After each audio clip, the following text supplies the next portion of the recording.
Are you tired of the relentless cycle of living paycheck to paycheck, struggling to make ends meet, and feeling like financial freedom is just not even a dream, it's not even a reality? Well, you're not alone, because the good news is that breaking free from this cycle doesn't always require a second job or living on rice and beans. This topic hits home for most of us today, myself included, and I share my own story of how I went from collecting pennies at a drive-thru to a financially free life using my own strategy here. All right, welcome back to Money Ripples, where we talk about ways to create financial freedom in your life through passive income. My name is Chris Miles, and I want to just dive right into unlocking the door to financial empowerment for you. All right, so you're probably wondering what the heck I was talking about with picking up change in the drive-thru. Well, this was back in my 20s. I wasn't even paycheck to paycheck. Really, I was actually sinking every month. I was actually running up credit card expenses because I didn't have enough to take care of my family. I had a brand new child at home. My wife had stopped working to take care of her kid. It was just all on me. The pressure was on me. Stop pressuring! And I remember I was at a point where I was working a job, but I was a financial advisor. And I got to the point where I realized that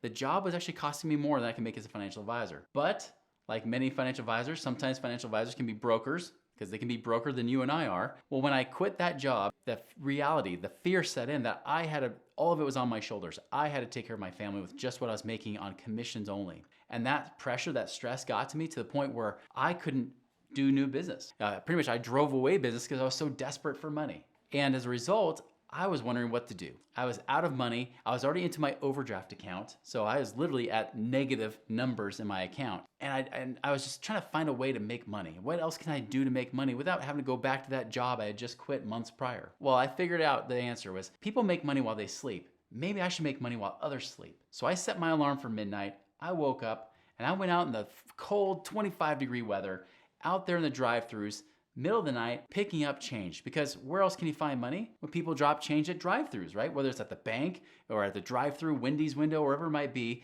people drop money. So I went to every single drive-thru within about a 5-mile radius of my house. By the time all was said and done, my fingers were frozen, the nails had peeled back, from just digging into the tar and everything else. 3 a.m., I come back and count my change, and what do I have left? $4. I made $4 in 3 hours scrounging around, digging around for change in the freezing cold. And I felt like Napoleon Dynamite. It's like, that's like $1 an hour, gosh. It was horrible. I didn't know what to do. And then that hit me. I said, my life needs a change right now. I would have been better off working at that Wendy's in the drive-thru window, making maybe $5-6 an hour, going and looking for change in 3 hours. So I went and got another job. And I started doing some of these other things besides getting a job. That's not my answer for you. But here's some of the things I had to start doing to make sure I dug back out of this hole. Number one is I tracked expenses. I started tracking the money I was spending and the money I was earning. I knew exactly how much I earned and how much I was spending. And I tried to find ways to reduce expenses, obviously, but also increase income. Because the truth is, I was just trying to increase income, right? I thought I really got down to the point where I was pretty darn cheap, right? I couldn't spend much less in my situation. At that point, when you get down to short of living in a cardboard box, you gotta start focusing on income. But by tracking that money, you can know exactly where you're at. Most people, however, when they're paycheck to paycheck, it's often because they're not even tracking their money. They don't know how much is really coming in. They don't know how much really is going out and what they're going out to. So when you start tracking your money using tools like Mint, for example, to start tracking your money, it could be a simple spreadsheet. I don't care if it's a pen and paper. You could do it the old-fashioned way that your grandparents did. Either way, start tracking your money, knowing exactly what's coming in and going out, because the truth will set you free. And when you see the truth of your situation and your money, that is where freedom can begin. So start to do that and then eliminate those unnecessary expenses. Eliminate those things that aren't worth it. Give you an example, I had a couple, they were only making about $2,000 a month. That's it. They were barely making ends meet. But I started looking at their situation. I said, well, what I've noticed here is we look at your expenses. Look, you're in the hole $250 a month, but your overdraft expenses from the bank are $300 a month. I said, if you just plan the right way of when you pay certain bills, you spread it out through the month, instead of having $300 of overdraft fees, if you save that, guess what? You go from $250 in the hole each month to positive $50 a month, which will then allow you to be able to pay off that credit card faster, freeing up more money. By the time all was said and done, we were getting to the point where they were actually not living paycheck to paycheck. Now they had a little, if only like $100 a month extra that they can now have as a buffer to build up their savings. So do that first. All right, so now we're moving on to debt. Let's talk about debt, baby. Let's talk about whatever. Let's talk about debt. Okay, let's just go talk about debt here on the whiteboard. Okay, so let me show you how I got out of being paycheck to paycheck and paying off my debt without having to have a lot of extra money coming out of my pocket. So the strategy that I use here is called the cash flow index. Now, the cash flow index, here's how it really works. You want to pay off the lowest number first, okay? So for example, let's just say that you have two $10,000 loans. One of them is a credit card at $10,000. The other one is a car loan at $10,000, right? So we got the credit card, we got the car. Now, let's just pretend that the credit card is at an interest rate of 20%, while the car loan is an interest rate at 7%. If you only had $10,000, guess which one most financial experts are going to tell you on YouTube right now to pay off? They'll say this one, right? Pay off the credit card. But let me add a little bit extra thing here because I know your situation because I've been in the hole over $15,000 a month where I was short every month. Couldn't even pay to have my kid, really pay for food for my kids. I had to be on welfare myself. I've been in those situations before and dug back out. Here's how I look at it. Let's just say that credit card there for that $10,000 is a payment of $200 per month. The car loan, let's just say the payment on that one is $500 per month.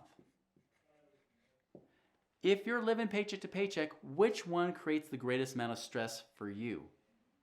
Is it the $200 a month or the $500 a month? Every single time, trust me, you guys are much smarter than what those financial experts are.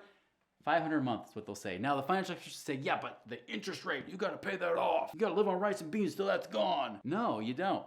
$500 a month right there is the thing that creates stress. It's not the balance, it's the payment every month. There is where your stress is. Now, if you do the cash flow index, the cash flow index is simply this. You take the balance divided by the payment, and that gives you an index. So same thing over here. So you'll see here, the index on this one is 50, while the index on this one is 20. Remember what I said?